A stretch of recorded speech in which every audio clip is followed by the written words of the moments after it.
চলমান ভূরাজনৈতিক উত্তেজনার মধ্যেই ইউক্রেন যুদ্ধ নিয়ে রাশিয়ার যে কোনো পদক্ষেপে নিঃশর্ত সমর্থন দেওয়ার ঘোষণা দিয়েছে উত্তর কোরিয়া। স্থানীয় সময় শনিবার রুশ পররাষ্ট্রমন্ত্রী সের্গেই ল্যাভরভের সঙ্গে আয়োজিত এক বৈঠকে একথা বলেছেন উত্তর কোরিয়ার সর্বোচ্চ নেতা কিম জং উন।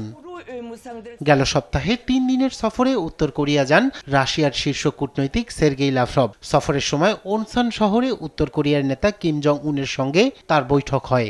এই বৈঠকেই রাশিয়ার পক্ষ নেওয়ার ঘোষণা দেন কিম। আমি বিশ্বাস করি রাশিয়ার সেনাবাহিনী এবং জনগণ তাদের দেশের মর্যাদা ও মৌলিক স্বার্থ রক্ষার পবিত্র লক্ষ্য অর্জনে অবশ্যই বিজয় অর্জন করবে, কারণ তারা নিজেদের দেশ ও জনগণের স্বার্থ রক্ষায় সংগ্রাম করছে। ইউক্রেনীয় সংকটের মূল কারণ মোকাবেলায় রাশিয়ান নেতৃত্ব কর্তৃক গৃহীত সকল পদক্ষেপকে নিঃশর্তভাবে সমর্থন এবং উৎসাহিত করতে প্রস্তুত পিয়ংইয়ং।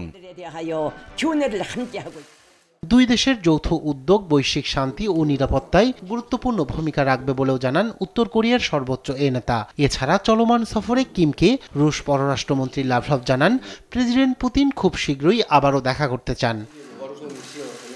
গত 2 বছর ধরে নাটকীয়ভাবে ঘনিষ্ঠ হয়েছে রাশিয়া ও উত্তর কোরিয়ার সম্পর্ক।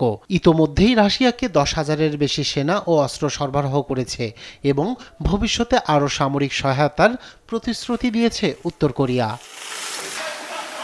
এদিকে ইউক্রেনের পশ্চিমাঞ্চলে বড় ধরনের ড্রোন ও ক্ষেপণাস্ত্র হামলা চালিয়েছে রাশিয়া। এটি চলতি জুলাই মাসের 4র্থ বড় ধরনের আক্রমণ। এ হামলায় চেরনিভৎসি শহরে হতাহত হয়েছে বেশ কয়েকজন।